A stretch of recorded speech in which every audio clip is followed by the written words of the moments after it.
Hello everyone.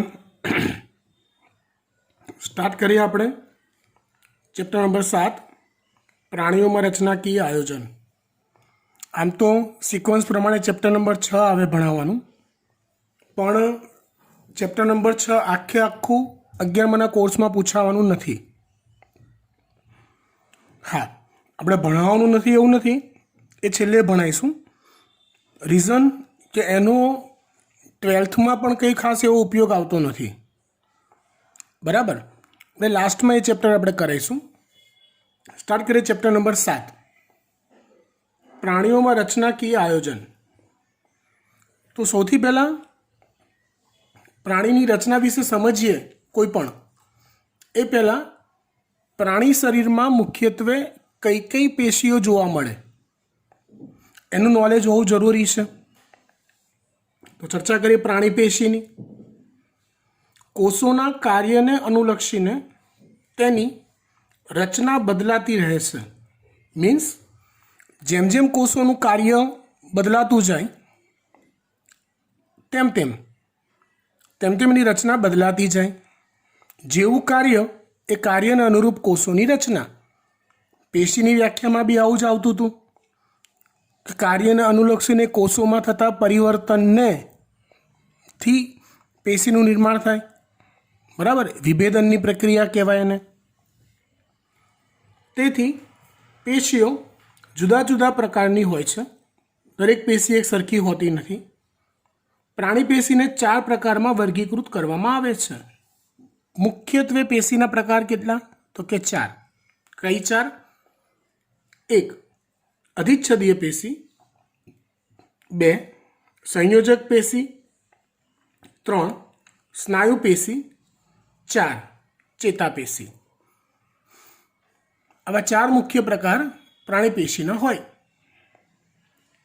आज आपणे वात करीशुं अधिच्छदीय पेशीनी। पूरी कर दईशुं वात एनी।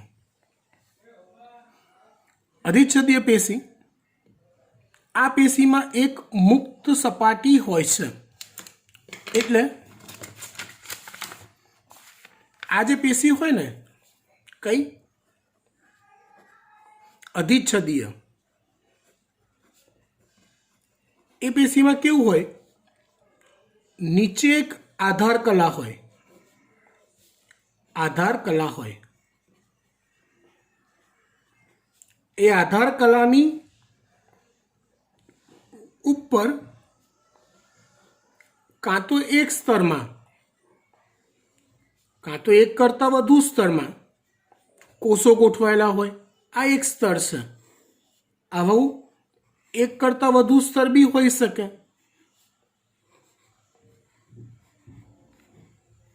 आवी पण आ जे छे ने एनी मुक्त सपाटी कहेवाय। आ एनी मुक्त सपाटी कहेवाय। अने मुक्त सपाटीनी खासियत शुं? तो ए कां तो देह जळमां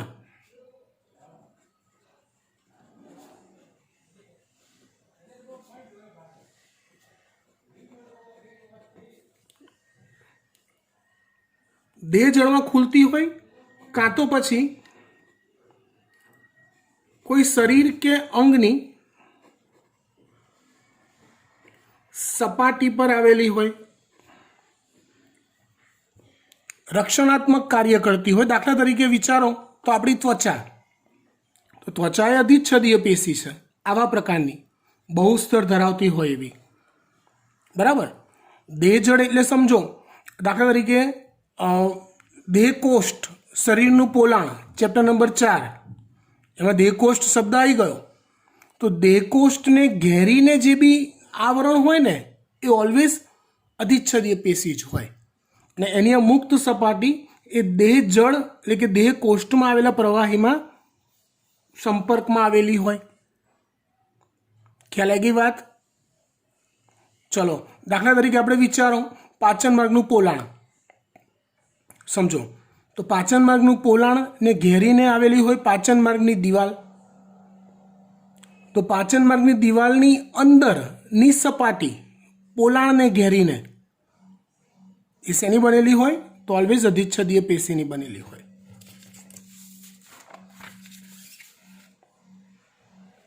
તે દેહ જળ અથવા બાહ્ય વાતાવરણના સંપર્કમાં હોય છે. વાત સમજાઈ દીધી તમને. આમ તે શરીરના કેટલાક ભાગોને આવરણ અથવા અસ્તર પૂરું પાડે છે. આવરણ મતલબ બહારથી ઢાંકતું હોય એવું, અને અસ્તર એટલે સૌથી અંદર આવેલું હોય એવું. આવરણ એટલે બહારથી ઢાંકતું હોય તેવું,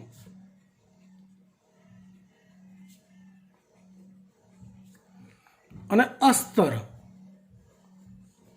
એટલે સૌથી અંદરનું સ્તર.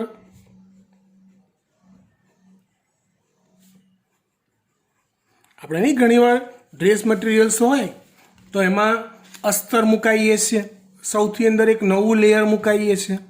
એ રીતે કોષો સઘન ગોઠવણી ધરાવે છે. સઘન ગોઠવણી ધરાવે છે મતલબ કે કોષો એકબીજાની પાસે હોય. આંતરકોષીય અવકાશ અને આંતરકોષીય અવકાશમાં પ્રવાહી ઓછું હોય. કોષો વચ્ચે જગ્યા જ ઓછી હોય ને, એમ કહેવા માંગે છે. કોષો સઘન ગોઠવણી ધરાવે છે, આથી ખૂબ ઓછો આંતરકોષીય અવકાશ ધરાવે છે. અધિચ્છદીય પેશીના મુખ્ય બે પ્રકાર છે. એક સરળ અધિચ્છદ અને બીજો સંયુક્ત અધિચ્છદ. કયા બે પ્રકાર? સરળ અધિચ્છદ અને સંયુક્ત અધિચ્છદ. જો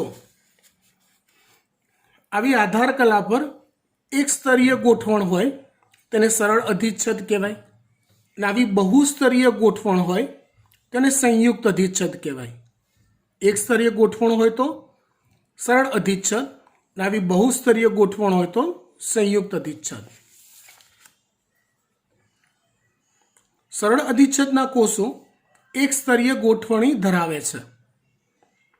દેહ ગુહાઓ એટલે કે શરીરમાં આવેલા પોલાણો, વાહિનીઓ એટલે સમજવાનું રુધિર વાહિની, શ્વસન વાહિની, અન્નવાહિની, જેની આગળ વાહિની શબ્દ આવે બધા જ, સ્વાદુરસ વાહિની, બરાબર, એ બધી વાહિનીઓ, અને નલિકાઓ, પિત્ત નલિકા, સામાન્ય પિત્ત નલિકા, બરાબર, ના અસ્તર એટલે સૌથી અંદરનું સ્તર.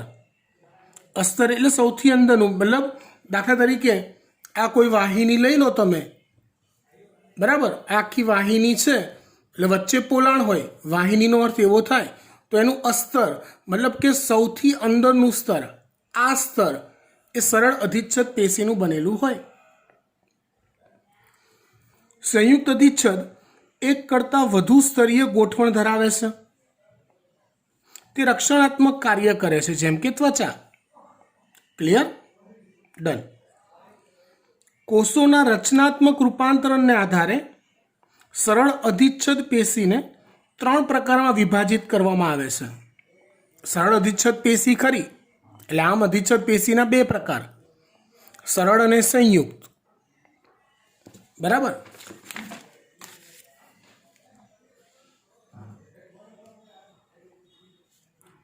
અધિચ્છદ પેશીના મુખ્ય 2 પ્રકાર, સરળ અધિચ્છદ અને સંયુક્ત અધિચ્છદ. સરળ અધિચ્છદના પાછા પ્રકાર પડે છે 3: લાદીસમ, ઘનાકાર અને સ્તંભાકાર.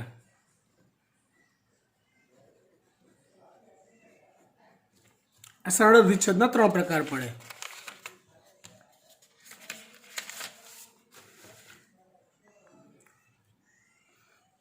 લાદીસમ, ઘનાકાર અને સ્તંભાકાર. એટલે આપણે હવે આ 3ની ડિટેલ ચર્ચા કરીએ.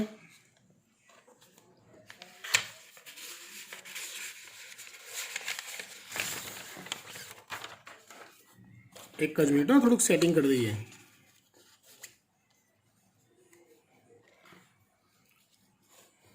ફાઇન, ચલો. લાદીસમ અધિચ્છદ તો અનિયમિત આકારના ચપટા કોષોનું એક પાતળું સ્તર આવેલું હોય. જો આ પ્રકાર છે સરળ અધિચ્છદનો, એટલે કોષોનું એક જ સ્તર હોય.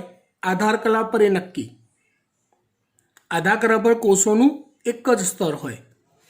એ જે એક સ્તર હોય એમાં આવેલા જે કોષો છે એ ચપટા હોય. બરાબર. ક્યાં હોય છે અધિચ્છદ પેશી? તો રુધિરવાહિનીઓની દિવાલ ફેફસાના વાયુ કોષ્ઠમાં જોવા મળે છે. રુધિરવાહિનીની દિવાલનું અસ્તર સમજવાનું એમાં, અને ફેફસાના વાયુ કોષ્ઠમાં. ફેફસા હોય તો ફેફસામાં અબજોની સંખ્યામાં વાયુ કોષ્ઠ હોય, તે વાયુ કોષ્ઠોમાં જોવા મળે. અગત્યનો મુદ્દો ધ્યાન આપવા જેવું, તે પ્રસરણ સીમા તરીકે કાર્ય કરે છે. લાદીસમ અધિચ્છદ શેના તરીકે કાર્ય કરે? પ્રસરણ સીમા તરીકે કાર્ય કરે. મતલબ જો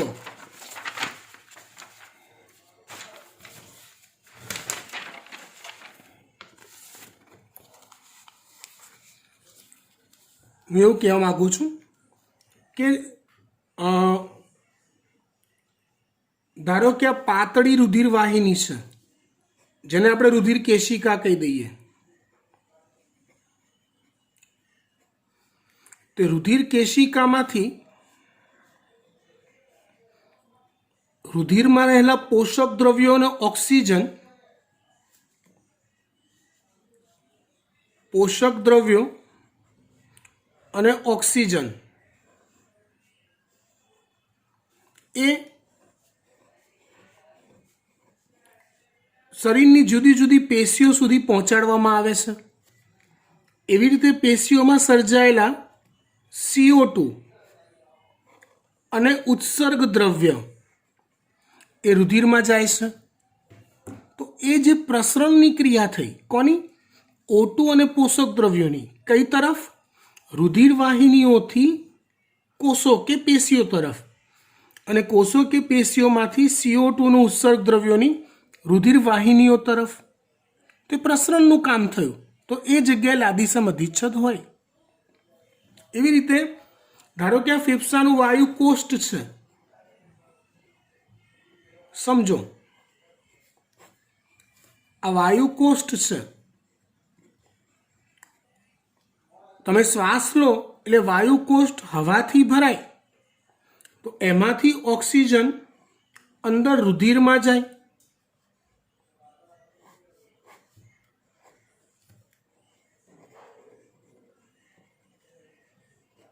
અને રુધિરમાં રહેલું CO2 પ્રસરણ દ્વારા વાયુ કોષ્ઠમાં આવે. તો એ જે ટ્રાન્ઝિક્શન થયું, પ્રસરણ થયું, આપલે થઈ, તો આવી જ્યાં જ્યાં પણ આપલે થતી હોય ને પેશીઓ વચ્ચે, ત્યાં કોણ આવેલું હોય? આપલેના સ્તરમાં હંમેશા લાદીસમ અધિચ્છદ પેશી જ હોય. બરાબર. ત્રીજું ઉદાહરણ ચોપડીમાં નથી આપ્યું એવું છે. તમને નહીં ખબર? બાયોમેનની કોથળી આવતી હતી ભણવાની. આગળ આપણે ડિટેલમાં ભણીશું. એ બાયોમેનની કોથળીમાં રુધિર કેશિકાઓ હોય, તો એમાંથી ઉત્સર્ગ દ્રવ્યો ગળાઈ જાય, બાયોમેનની કોથળીના પોલાણમાં આવી જાય. તો એ ગળાવા માટેની જે દિવાલો હોય, તો ત્યાં પણ કઈ પેશી હોય? લાદીસમ અધિચ્છદ જ હોય. અહીંયા પણ કઈ હોય? લાદીસમ અધિચ્છદ જ હોય. અને વાયુ કોષ્ઠમાં પણ કઈ હોય? લાદીસમ અધિચ્છદ જ હોય. ટૂંકમાં પ્રસરણ સીમા તરીકે કાર્ય કરે છે. કોણ? લાદીસમ અધિચ્છદ. ઘનાકાર અધિચ્છદ એક સ્તરીય ઘનાકાર કોષોની બનેલી છે. જો ફરક સમજો, લાદીસમ અધિચ્છદના કોષો ચપટા હોય, ઘનાકાર અધિચ્છદના કોષો સમઘન આકારના હોય, ઘનાકાર હોય.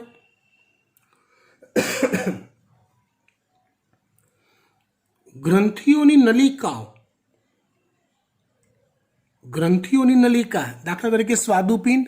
સ્વાદુપિંડ તો એક ગ્રંથિ છે, તો એમાં આવેલી નલિકાઓ સ્વાદુપિંડ નલિકાઓ. યકૃત એક ગ્રંથિ છે, એમાં આવેલી નલિકા યકૃત નલિકા, બરાબર. તો એ જે ગ્રંથિઓની નલિકાઓ હોય એ ઘનાકાર અધિચ્છદની બનેલી હોય. મૂત્રપિંડ નલિકાના નલિકાકાર ભાગોમાં જોવા મળે છે. મૂત્રપિંડ નલિકાની રચના તમને યાદ હોય તો હમણાં આપણે દોરી બાઉમેનની કોથળી, બરાબર. પછી ઓલું નિકટવર્તી ગૂંચળામય ભાગ આવે, આવો. પછી ઓલો હેન્લેનો પાશ આવે, આવો આવો.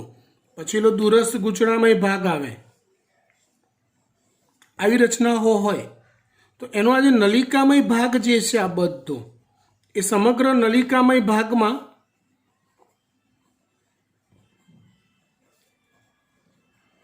એમાં ઘનાકાર અધિચ્છદ પેશીનું સ્તર હોય. ફરીવાર, ઘનાકાર અધિચ્છદ પેશી ક્યાં ક્યાં જોવા મળે? તો ગ્રંથિઓની નલિકાઓમાં, યકૃત ગ્રંથિની નલિકાઓમાં, સ્વાદુપિંડ ગ્રંથિની નલિકાઓમાં. ડન. મૂત્રપિંડ નલિકાના નલિકાકાર ભાગોમાં જોવા મળે, એ બી સમજાઈ ગયું. સ્ત્રાવ અને શોષણનું મુખ્ય કાર્ય કરે. કોઈ ઘટકનો સ્ત્રાવ કરવાનું. સ્વાદુરસનો સ્ત્રાવ તો એ ઘનાકાર અધિચ્છદના જ કોષો કરતા હોય. યકૃત પિત્તરસનો સ્ત્રાવ કરે તો એ સ્ત્રાવ ઘનાકાર અધિચ્છદના કોષો જ કરતા હોય, બરાબર. મૂત્રપિંડ નલિકાના જે નલિકાકાર ભાગોમાં કીધું ત્યાં શોષણ થતું હોય, ત્યાં ઘટકોનું શોષણ થતું હોય, તો એવા કાર્યોમાં ઘનાકાર અધિચ્છદ સંકળાય છે. અને એ જે શોષણ કરતો યુનિટ રચે ને એને રસાંકુર કહેવાય. શું કહેવાય? રસાંકુર કહેવાય.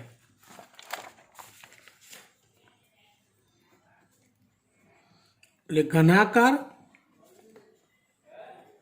અધિચ્છદ પેશીનો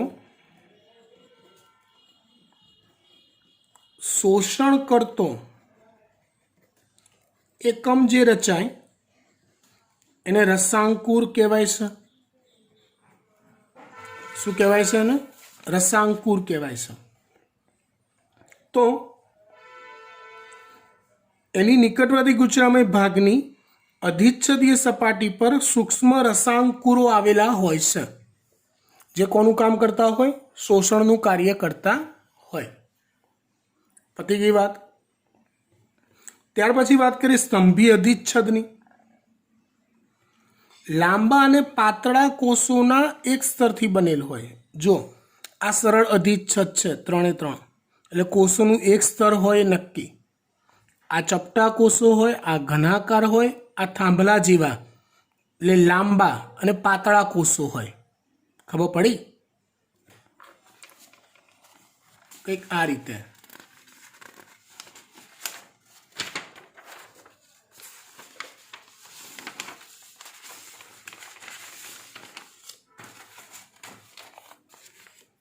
આવા હોય કોષો.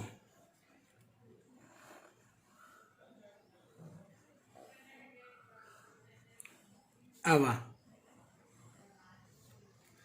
આ છે સ્તંભી અધિચ્છદના કોષો. કોષો લાંબા અને પાતળા હોય.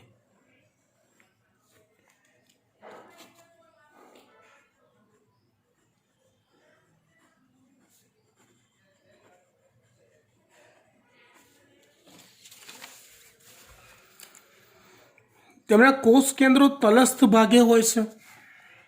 એ કોષ કેન્દ્ર જનરલી આપણે કોષ કેન્દ્ર માટે શું કહીએ? કોષની મધ્યમાં હોય. પણ સ્તંભીય અધિચ્છદમાં કોષ કેન્દ્રો આમાં નીચેના ભાગોમાં હોય. આધાર કલા સાથે જોડાયેલો જે ભાગ હોય એ તરફ કોષ કેન્દ્ર હોય. ઉપરની તરફ કે મધ્યમાં હોતા નથી.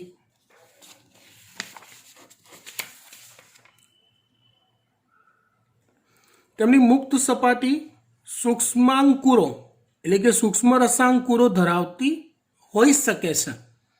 એટલે કોઈક વાર સ્તંભી અધિચ્છદ પેશી એ સૂક્ષ્મ રસાંકુરો ધરાઈ કોઈક દ્રવ્યનું શોષણનું કામ પણ કરતી હોઈ શકે છે. તે જઠર અને આંતરડાની અંતસ્થ સપાટી પર જોવા મળે છે. જો આંતરડાની અંતસ્થ સપાટી આવી એટલે આંતરડું શું કામ કરે? નાનું આંતરડું હોય તો પાચિત ખોરાકનું અભિશોષણ, તો અભિશોષણવાળી સપાટી આવી તો ત્યાં શું જોવા મળ્યું? સ્તંભીય અધિચ્છદ.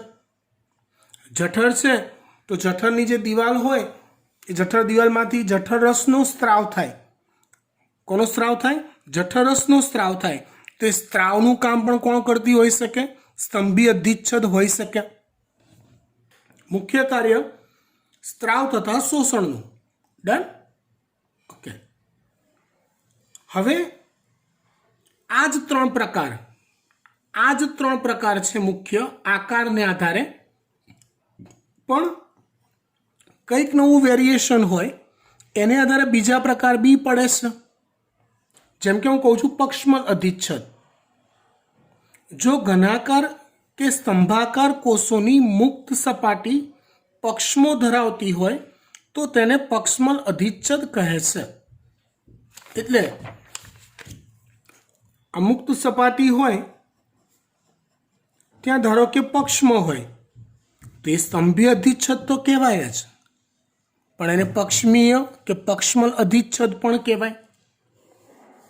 ધારો કે આવા ઘનાકાર કોષો છે, લો આવા, તો આ ઘનાકાર અધિચ્છદ થઈ, પણ એની મુક્ત સપાટી પર જો પક્ષમ હોય તો આ પણ પક્ષમલ અધિચ્છદ કહેવાય.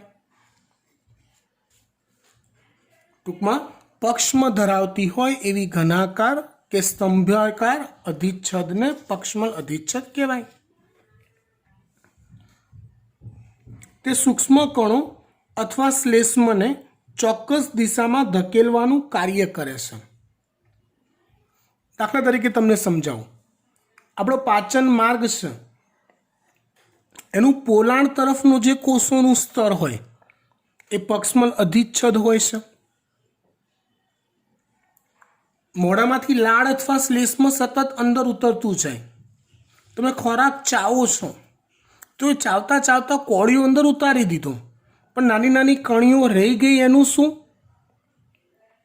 તે નાની નાની કણીઓ શ્લેષ્મનો પ્રવાહ વહેતો હોય ને પક્ષમાં આમામ થતા હોય આ રીતે.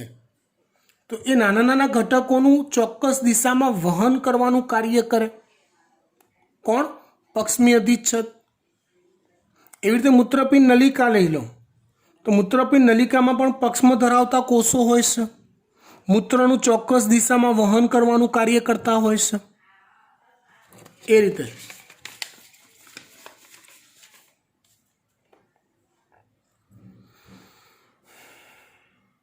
તે મુખ્યત્વે શ્વાસવાહિકાઓ અને અંડવાહિની જેવા પોલા અંગોની અંતસ્થ સપાટી પર જોવા મળે છે. અંડવાહિની હોય તો એણે શું કરવાનું હોય? અંડકોષનું ચોક્કસ દિશામાં વહન કરવાનું હોય. તો ચોક્કસ દિશામાં વહનની જે પ્રક્રિયા છે એ પક્ષમો દ્વારા પ્રેરાતી હોય, ચોક્કસ હલનચલન રચાય. એટલે શ્વાસવાહિકાઓમાં બી એવું હોય, અંદર પ્રવેશતી હવાને ફેફસા તરફ ધકેલવાની હોય અને ફેફસામાં રહેલી હવાને બહાર ઉચ્છ્વાસ માટે બહારની તરફ ધકેલવાની હોય. તો એ પ્રકારે ચોક્કસ પ્રકારની દિશામાં હલનચલનથી એક ધક્કો પેદા કરવામાં આવે, વહન પ્રેરવામાં આવે. એમાં પક્ષમલ અધિચ્છદ આવે કામમાં.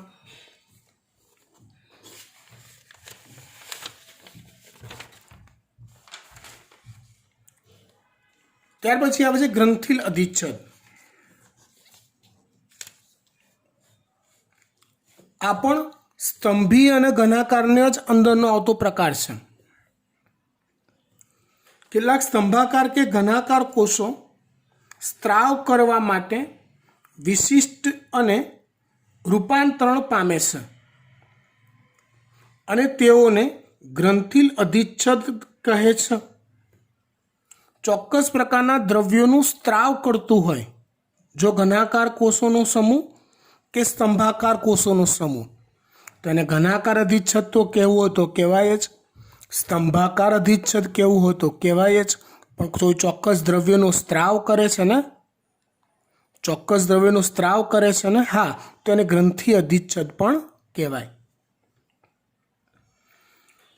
ગ્રંથિ અધિચ્છદ બે પ્રકારના હોય છે, એક કોષીય અને બહુકોષીય. ઘણીવાર એવું બને ગ્રંથિ એક જ કોષની બનેલી હોય, એ એક જ કોષ દ્રવ્યોનો સ્ત્રાવ કરતું હોય તો એને એક કોષીય ગ્રંથિ અધિચ્છદ કહેવાય. અને બહુ બધા કોષો ભેગા મળી એક ગ્રંથિ તરીકે વર્તી અને દ્રવ્યનો સ્ત્રાવ કરતી હોય તેને બહુકોષીય ગ્રંથિ અધિચ્છદ કહેવાય. એક કોષીયનું ગ્રંથિ અધિચ્છદ છૂટાછવાયા હોય. ઉદાહરણ, અન્ન માર્ગમાં આવેલા ગોબલેટ કોષો. અન્ન માર્ગમાં આવેલા ગોબલેટ કોષો એ એક કોષીય ગ્રંથિ અધિચ્છદનું ઉદાહરણ છે. એવી રીતે બહુકોષીય ગ્રંથિલ કોષો કોષોના સમૂહથી બને છે. દાખલા તરીકે લાળ ગ્રંથિ, આપણા મુખ ગુહામાં જે લાળ ગ્રંથિઓ ખુલે છે હે ને, તે લાળ ગ્રંથિઓ છે એ પણ લાળ રસનો સ્ત્રાવ કરે છે. તે બહુકોષીય હોય છે. ડન. ચલો, હવે આ ગ્રંથિલ અધિચ્છદની વાત પૂરી થઈ ગઈ. સ્ત્રાવ કરે, કોઈ ચોક્કસ પદાર્થનો દ્રવ્યનો સ્ત્રાવ કરે એવા ઘનાકાર કે સ્તંભાકાર કોષોને ગ્રંથિય અધિચ્છદ પણ કહેવાય. ગ્રંથિય અધિચ્છદ દ્વારા શું રચાય તો કે ગ્રંથિ રચાય. ગ્રંથિય અધિચ્છદ દ્વારા શું રચાય તો કે ગ્રંથિ રચાય.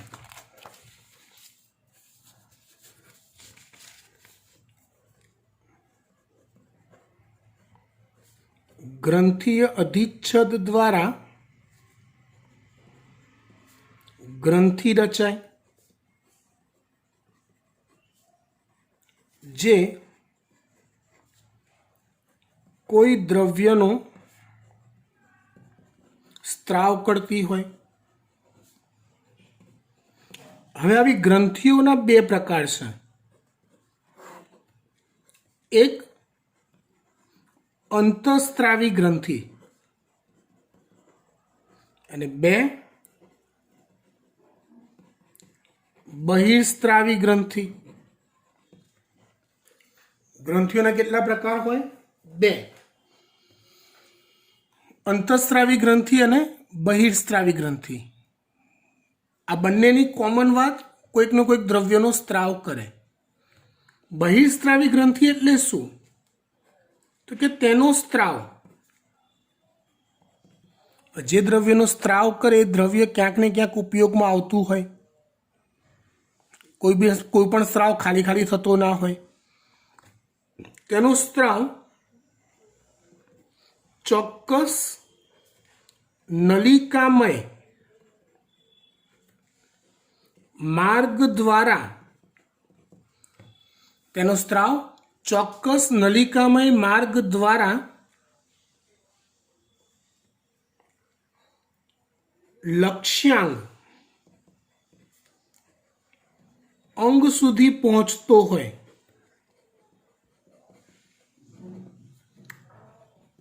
તો તેને બહિર્સ્ત્રાવી ગ્રંથિ કહેવાય. દાખલા તરીકે વાત કરીએ, સ્વાદુપિંડ, તેમાંથી સ્વાદુરસ ઉત્પન્ન થાય. જે નલિકા દ્વારા, સ્વાદુપિંડ નલિકાઓ દ્વારા, સ્વાદુરસ વાહિનીઓ દ્વારા પક્વાશય કે આંતરડામાં પહોંચે છે. સમજો, એટલે સ્વાદુપિંડના સ્વાદુરસ ઉત્પન્ન કરતા કોષો એ ગ્રંથિ થઈ. એ ગ્રંથિએ ઉત્પન્ન કર્યો કયો રસ? સ્વાદુરસ. સ્વાદુરસનું વહન ચોક્કસ નલિકામય માર્ગ દ્વારા થયું. હા, એ સ્વાદુરસનું વહન સ્વાદુરસ વાહિનીઓ દ્વારા થાય છે. ક્યાં સુધી? આંતરડા સુધી થાય છે. તો લક્ષ્યાંગ અંગ થયું આંતરડું. ત્યાં સુધી પહોંચવા માટે એને નલિકામય માર્ગ વાપર્યો. હા, તો એવી ગ્રંથિને બહિર્સ્ત્રાવી ગ્રંથિ કહેવાય. અંતઃસ્ત્રાવી ગ્રંથિમાં ઉત્પન્ન થતો સ્ત્રાવ સીધો રુધિરમાં, એટલે કે રુધિર રસમાં, એટલે કે તરલમાં ભળે અને રુધિરના માર્ગે જ લક્ષ્યાંગ અંગ સુધી પહોંચે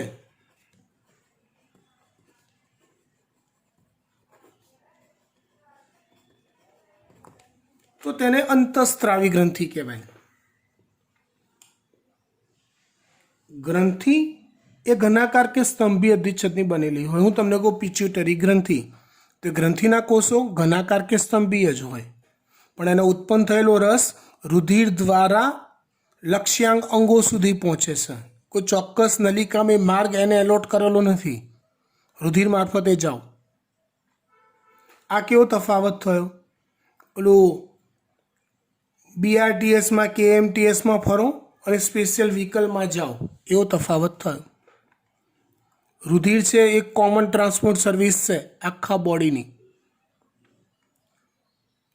એ આખા શરીરમાં ફરતું રહે, તમારે જ્યાં ઉતરવું હોય ત્યાં ઉતરી જવાનું. લક્ષ્યાંગ તમારું આવે એટલે તમારે કામે વળગી જવાનું. જો એવી ગ્રંથિઓ તેને અંતઃસ્ત્રાવી કહેવાય. અને સ્ત્રાવ ચોક્કસ નલિકામાં માર્ગ દ્વારા જો જતો હોય લક્ષ્યાંગ અંગ સુધી, તેને બહિર્સ્ત્રાવી ગ્રંથિ કહેવાય.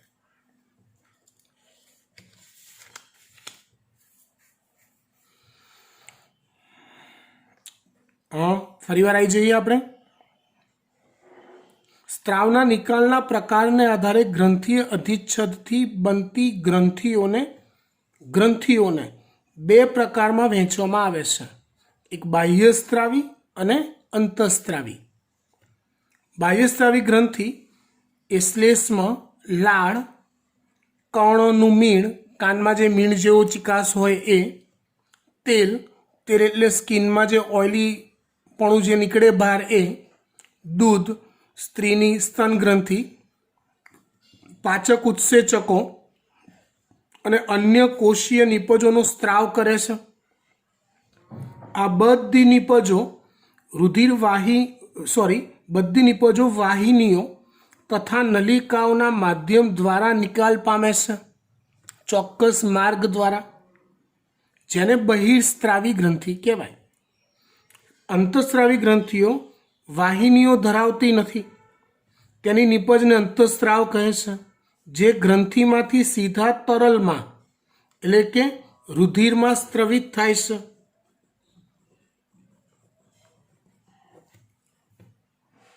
ક્લિયર? ડન.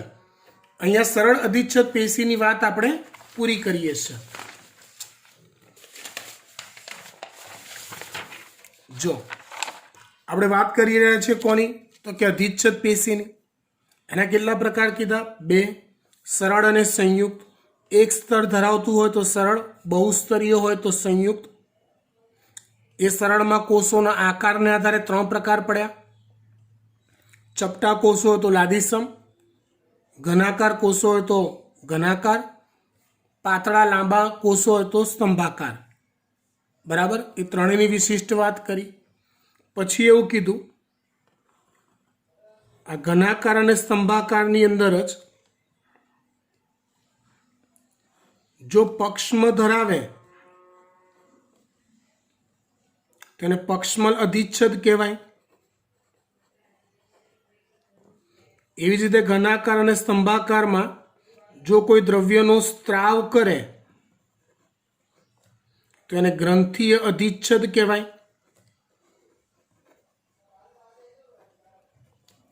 એ ગ્રંથિ અધિચ્છદ દ્વારા બે પ્રકારની ગ્રંથિઓ બને, એક અંતઃસ્ત્રાવી ગ્રંથિ અને બીજી બહિર્સ્ત્રાવી ગ્રંથિ. ડન. આટલું આપણે જોયું. હવે વાત કોની કરીશું? સંયુક્ત અધિચ્છદની.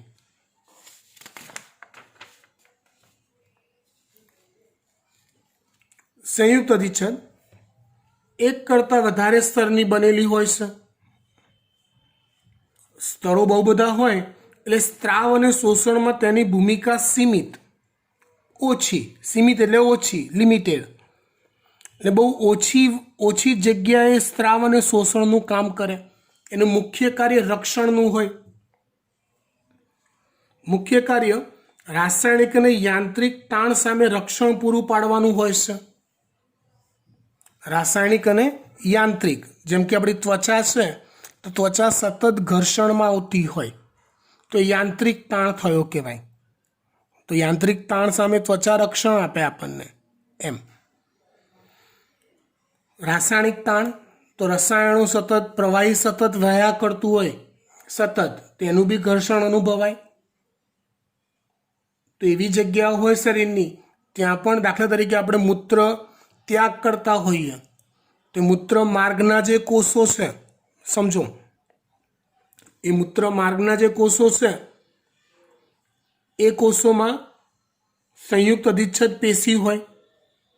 દાખલા તરીકે માદાનો યોનિ માર્ગ લઈ લો તો માદાનો યોનિ માર્ગ છે તો એનું જે પોલાણ હોય એમાં બી સંયુક્ત અધિચ્છદ પેશી હોય. બરાબર. ત્વચાની શુષ્ક સપાટી, મુખ ગુહાની ભીની સપાટી, કંઠનળી, લાળ ગ્રંથિઓ, સ્વાદુપિંડ નલિકાઓની અંતર સપાટીને આવૃત કરે છે. કોણ? સંયુક્ત અધિચ્છદ. સમજી ગયા? આટલે સુધી રાખીએ છીએ. એક નાનકડો પોઈન્ટ આની અંદર જે બાકી છે જે આપણે આવતા અંકે જોઈશું. Thank you.